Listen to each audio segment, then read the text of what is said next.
ہم پاکستان کے سب موروثی حالات کو دیکھتے ہوئے اس وقت ایک اہم کانفرنس پاکستان میں منعقد کی گئی، جس میں ہم بات کریں پاکستان منرل انویسٹمنٹ فورم 2025 جو 2 روزہ کانفرنس تھی۔ اس کے حوالے سے اگر ہم دیکھیں تو بہت سارے ایم یوز انٹرنیشنل کمپنیز کے ساتھ سائن کیے گئے۔ کیسے دیکھتے ہیں اس فورم کو آپ؟ بہت شکریہ عاصم بھائی۔ دیکھیں، آپ کو پتہ ہے کہ آج سے تقریباً جب کوئی 2.5 سال قبل یہ عدم اعتماد کے ذریعے تحریک انصاف کی حکومت کو ختم کیا گیا تھا، تو اس وقت ایک نعرہ لگایا گیا تھا کہ سیاست نہیں ریاست اور ملک پاکستان۔ یہ اس کی ایک کڑی ہے، اس کی طرف اٹھتے اور بڑھتے قدموں کے جانب اسی طرح ایک قدم ہے جو وفاقی حکومت نے اور وزیر اعظم شہباز شریف کی ٹیم نے انہوں نے اٹھایا ہے، اور پاکستان کو آئی ایم ایف کے چنگل سے چھڑانے کے لیے اور پھر اس ملک کو کاروبار کا مرکز اور منبع بنانے کے لیے ایک یہ بزنس ہب بنے اور یہاں پر لوگوں کی آؤ بھگت ہو، اس پوری دنیا کے لوگ آئے، کوئی انویسٹمنٹ کرے مائنز اینڈ منرلز میں، کوئی کرے ریکوڈیک میں، کوئی کرے تانبے میں، کوئی کرے لوہے میں، کوئی کرے ٹیکسٹائل میں، کوئی کرے سی پیک میں۔ تو مطلب ایک بڑی منڈی جہاں پر دنیا کے لوگ آئیں گے اور اپنی انویسٹمنٹ لائیں گے۔ پی ٹی آئی کے اکثر دوست وہ پوچھا کرتے تھے کہ یہ انویسٹمنٹ کب آئے گی، آپ تو صرف ایم او یو پر ایم او یو سائن کرنے جا رہے ہیں۔ تو اب پرائم منسٹر جو ہے وہ گئے ہیں بیلاروس کے ادھر دورے پر بھی، وہاں سے بھی انویسٹمنٹ ہی آ رہی ہے۔ جو ایم او یو سائن ہوئے تھے اس پہ عمل درآمد کا وقت بھی ہوا چاہتا ہے، اور مائنز اینڈ منرلز کا جو ہے تو ہمارے ملک میں جتنے قیمتی مائنز ہیں اور آج تک وہ ملک کے کسی کام تو نہیں آئے، وہ پاکستان کی خزانے کے یا پاکستانی عوام کے کسی کام تو نہیں آئے۔ اگر بلوچستان میں ہے تو اس کو چند لوگ کھا رہے ہیں، اگر خیبر پختونخوا میں ہے تو اس کو پوری پی ٹی آئی کھا رہی ہے۔ نیفرائٹ ہو، کوئلہ ہو، زمرد کے کان ہو، تو یہ ساری چیزیں یہاں پر اب انویسٹمنٹ ہوگی گورنمنٹ کی سرپرستی میں، وہاں پہ کام ہوگا، انشاءاللہ اس کا فائدہ اب پاکستانی عوام کو ملے گا۔ لیکن کے پی کے اسمبلی کے حوالے سے سوالیہ نشان اٹھ رہے ہیں، اور وہاں پر آپ کو معلوم ہے کہ اس کے اوپر بل پاس کرنا ضروری ہے، جس طرح کے ایگریمنٹس کیے گئے ہیں، تو وہاں پر اس بل کو پیش کریں گے۔ لیکن جو معاملات نظر آ رہے ہیں، آپ کو لگتا ہے علی امین گنڈاپور کے اوپر ان کے جو رفقا ہیں، میں کے پی کے کی بات کر رہا ہوں، ان کو اعتماد ہے؟ دیکھیں، علی امین گنڈاپور کو خوب پتہ ہے کہ وہ صوبے کے چیف ایگزیکٹو ہیں، لیکن وہ ریاست کے خلاف کوئی قدم نہیں اٹھا سکتے۔ نہ ہی اس طرح ہو سکتا ہے کہ ریاست اس طرف جا رہی ہو مشرق کی جانب اور پی ٹی آئی جو ہے چاہے کہ خیبر پختونخوا کی جو اسٹیٹ ہے یا اس کا چیف ایگزیکٹو ہے تو وہ مغرب کی طرف چلا جائے۔ اس طرح نہیں ہو سکتا، یہ ہوگا نہیں، اور اس کی کانسیکوینسز کیا ہوں گے at the end of the day وہ بھی پی ٹی آئی کو بھی پتا ہے، اور علی امین کو بھی پتا ہے، اور عمران کو بھی پتا ہے۔ آلدو مجھے یہ بھی اندازہ ہے کہ عمران خان تو ہی از لوکنگ فار تصادم ہو۔ ہم تو یہ چاہتے ہیں، ہماری کوئی ضد نہیں ہے، ہم یہ چاہتے ہیں کہ ہم آئی ایم ایف کے چنگل سے ہمیں آزادی ملے، پاکستان پر جو قرضے ہیں وہ ختم ہو، یہاں پر اتنی انویسٹمنٹ آئے کہ ہم سیلف سفیشینٹ ہو جائیں، اور ہمارا ملک جو ہے یہ اپنے پیروں پر کھڑے ہو، اور ہم 2016 کی طرح ایک بار پھر آئی ایم ایف کو بتائیں کہ اب ہمیں آپ کی مدد کی ضرورت نہیں ہے، ہم اپنے پیروں پر کھڑے ہو گئے۔ ابھی بجلی تھوڑی سستی ہوئی ہے، اس کے بعد مزید اور سستی ہونے جا رہی ہے۔ ابھی ایک وفد آ رہا ہے امریکہ کی جانب سے کانگریس کا، اور اس میں نام ابھی تک ہم دیکھ رہے ہیں کہ جو کچھ تھا اس کے اندر سے ان کو مخفی رکھا گیا ہے۔ آپ کو لگتا ہے کہ یہ جو بیانیہ بنانے کی کوشش کر رہا ہے پی ٹی آئی، اور انہوں نے کہا کہ کوئی لیجسلیشن امریکہ میں ہو رہی ہے، کوئی بل پیش کر دیا گیا، تو آپ کو لگتا ہے وہ وفد ان کے حوالے سے بات کرنے آ رہا ہے؟ میں آپ کو ایک بات بتاؤں، اول تو ایسا کوئی سین ہونے نہیں لگا، کچھ بھی نہیں ہونے لگا۔ امریکہ میں یہ مت ہے، اور یہ بڑا اٹس اے کامن پروورب کہ دیر از نو فری لنچز ان امیرکا۔ وہاں پر اگر 3-4 دوست بھی اکٹھے ہو جاتے ہیں تو وہ پیسے پول ان کرتے ہیں اور اس کے وہ مل کر وہ لنچ کرتے ہیں اپنے پیسوں سے. American system. فری لنچ کا, ہاں جی, امریکن سسٹم جس کو کہتے ہیں, وہاں پر کوئی فری لنچ والا سسٹم نہیں. مجھے یہ بتائیے کہ بدلے میں عمران خان کیا کرے گا, کیا دے سکتا ہے, کچھ دے سکتا ہے؟ نو. تو ان کو مفت میں کیوں لنچ کوئی کرائے گا, ڈنر کیوں کرائے گا؟ I don't think so. اور ایک بات میں آپ کو اور بھی بتا دوں کہ کبھی بھی اگر کوئی لیجسلیشن ہوتی ہے تو امریکہ کی لیجسلیشن وہ ان کی اپنی ذات کے لیے ہو سکتی ہے, ان کی پالیسیز کے لیے ہو سکتی ہے, ان کی لیجسلیشن کے ہم پابند نہیں ہیں. پاکستان کوئی بکاؤ مال نہیں ہے. We are not a banana republic. We are not their subordinates. We are very good Pakistan is a sovereign country. Pakistan بھی ان کے حوالے سے ایک قرارداد پاس کر دے تو کیا کر لیں گے؟ جی بالکل بالکل صحیح کہہ رہے ہیں آپ. ہاں, تو یہ وفد کا جو سارا معاملہ ہے وہ سارا ایک ریٹورک بنانے کی کوشش کی جا رہی ہے, آپ کا خیال یہ ہے؟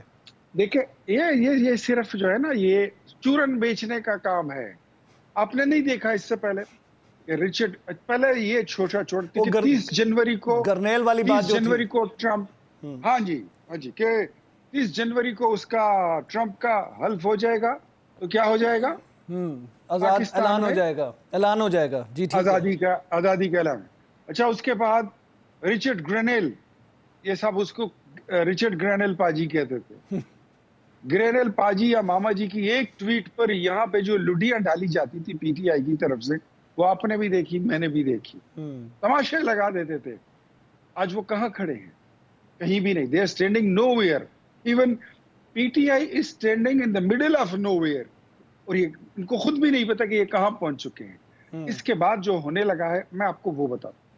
کوئی امریکہ بچانے نہیں آ رہا ہے.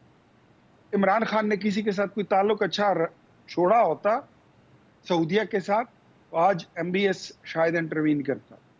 ترکی کے ساتھ رکھا ہوتا تو وہاں پہ بلو کارپیٹ پہ اس کو ریسیو نہ کرتے, اور آج یہاں پہ ان کے لیے کوئی وکالت کی جاتی.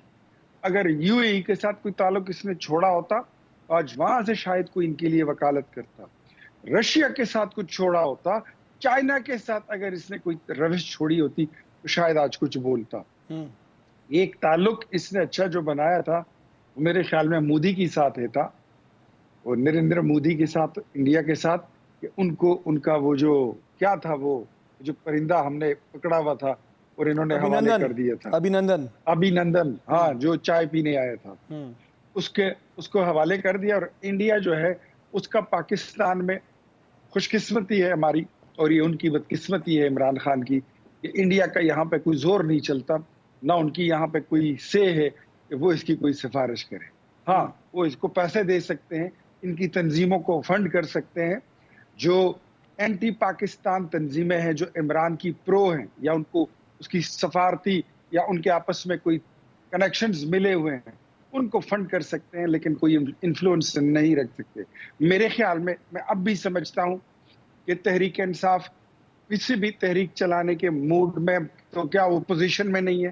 اور اگر انہوں نے صحیح صاف ستھری اور مدبرانہ سیاست کرنی ہے, عمران خان شوڈ اپروچ میاں نواز شریف صاحب. وہ بڑے آدمی ہیں, بڑے دل کے اور بڑے سینے کے آدمی ہیں.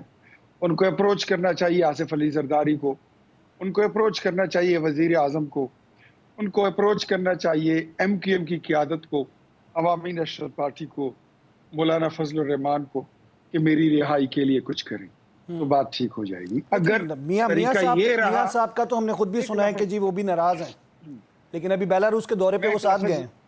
نہیں, کوئی ناراض واراض نہیں ہے. ایک لفظ آپ کو بولتا ہوں, اگر عمران خان کی پالیسی یہ رہی کہ یہ سوشل میڈیا کے ذریعے ریاست کو اور سیاسی قیادت کو گالیاں دیتے رہیں اور کمرے میں آ کر یہ پیر پکڑیں, تو اس طرح ان کی دال اب مزید نہیں گلنے والی. اختیار ولی صاحب, ہمیں کے پی کے اندر لیجسلیشن کی ضرورت ہے, بل پاس کرانے کی ضرورت ہے. علی امین گنڈا پور کو میں نے سوال کیا تھا کہ ان پہ سب کا اعتماد ہے کہ نہیں ہے. ہمیں وہاں پہ سپلٹ نظر آ رہا ہے, ان کے اوپر اندرونی طور پہ بڑی سیاست ہو رہی ہے. آپ نے دیکھا کہ عاطف خان گروپ, شہرام طرح کئی, اس کے علاوہ سلیم جھگڑا کی بات کریں اگر ہم, تو یہ تمام چیزیں ایسی نظر آ رہی ہیں کہ بہت زیادہ اندر سے کھچڑی پکی ہوئی ہے. دیکھیں عاصم بھائی, یہ جو تحریک انصاف ہے نا, یہ کوئی پارٹی تو نہیں ہے. یہ تو ایک جذباتی لوگوں کا ایک ہجوم ہے، کوئی خیالی پلاؤ پکانے والے لوگوں کا ایک ریورڈز آپ کہہ لیں، اکٹھ کہہ لیں، ایسی کوئی چیز ہے۔ سیاسی جماعت میں نظم و ضبط ہوتا ہے، ان کے پاس ویژن ہوتا ہے۔ سیاسی جماعتوں میں اس طرح نہیں ہوتا۔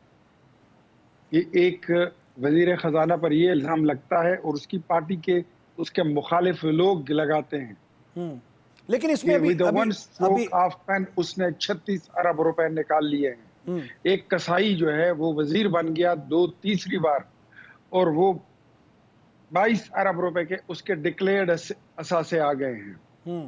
کسی نے پشاور کا پی سی خرید لیا ہے، کسی نے فارمیسیز کی چین بنا لی ہے، کسی نے ہسپتالوں کی چین بنا لی ہے۔ یہ تو خود مطلب کوئی یہ پاکستان کے لیے تو نہیں کھیل رہے، یہ لوگ پاکستان کے عوام کے لیے تو نہیں کھیل رہے، یہ تو اپنی جیبیں بھر رہے ہیں، یہ تو اپنے بینک جو ہے اس کو پھلا رہے ہیں۔ ان کا تو پاکستان کے ساتھ اور پاکستانی عوام کے ساتھ کوئی لینا دینا ہے ہی نہیں، اور اگر ہوتا تو 50 لاکھ گھر تو ایک سائیڈ پہ رکھے، اس کا نقشہ تو پونے 4 سال میں کوئی بنا لیتا۔ کوئی اچھا چاروں گورنر ہاؤس نہیں، کسی ایک گورنر ہاؤس میں بلڈوزر تو پھیر کر دکھاتے۔ اچھا چلے پونے 4 سال نہیں، وہ عمران خان ایک دن ہی سائیکل پر بیٹھ کر بنی گالا سے آ جاتے اور وزیر اعظم ہاؤس چلے جاتے تو ہم مان لیں۔ یہ جھوٹے لوگ ہیں، یہ صرف باتیں کرتے ہیں اور سوشل میڈیا پر ایک ہنگام اور ہیجان پیدا کرنے کی بھرپور صلاحیتوں سے کیا سازش نہیں، انہوں نے تو بہت بڑا باوسوک انداز میں کہا تھا کہ عید کے بعد بہت بڑی تحریک شروع ہو جائے گی، گرینڈ الائنس کرنے جا رہے تھے، تو آپ لوگوں کو اس سے کچھ خطرہ محسوس نہیں ہوا حکومت جانے کا؟ تحریک خوراک وراک شروع ہوئی ہے، تحریک خوراک، یہ خوراک شراک کریں گے، چاول واول کھائیں گے، اس میں بوٹیاں شوٹیاں ڈالیں گے، چنا میوہ ڈالیں گے، یہ کھاؤ پیو لوگ ہیں، دیسی مرغے کھائیں گے، اور تحریکیں کہاں سے چلائے؟ کون چلائے گا؟ Is there anybody to run a تحریک؟ No، مجھے تو کوئی دکھائی نہیں دیتا، میں تو پہلے بھی مجھے نہیں دکھائی دیتا تھا۔ عاصم بھائی، let me make you more clear، آپ کو بھی اور آپ کے ویورز کو بھی۔ فائنل کال عمران خان کھیل چکے ہیں۔ تو اب اعظم سواتی کو بھی تو اسی لیے لانچ کیا ہے، اعظم سواتی کو بھی 26 ایک دم نومبر کو نمودار کیا ہے۔ وہ ہاں جی فائنل کال وہ کھیل چکے ہیں، اور فائنل کے بعد کوئی کوارٹر فائنل یا سیمی فائنل نہیں ہوتا۔ اب اگر میں آپ کو کلیئر بات بتاؤں، مزید اوپن کر دوں، عمران خان چاہتے ہیں کہ ان کے ساتھ کوئی ڈیل ہو۔